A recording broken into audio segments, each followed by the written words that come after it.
So, Miss Nibbles, what do you think? Oh, I think they're great. That's what I think so too.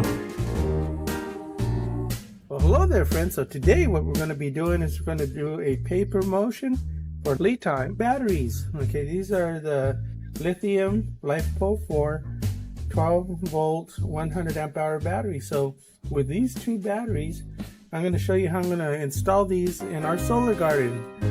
So here we go. And these are the specs right here.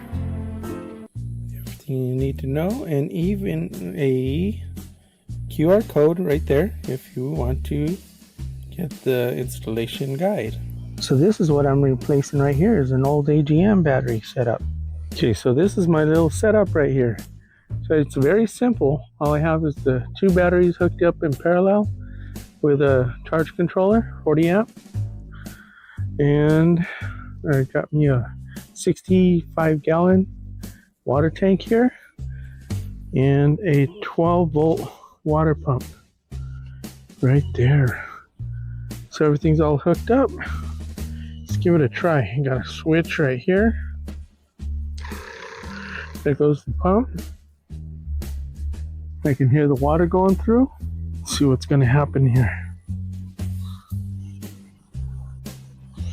Okay, it's going to have to build up some pressure.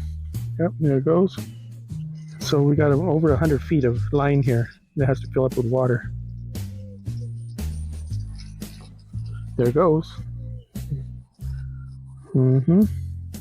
Everything is getting watered now.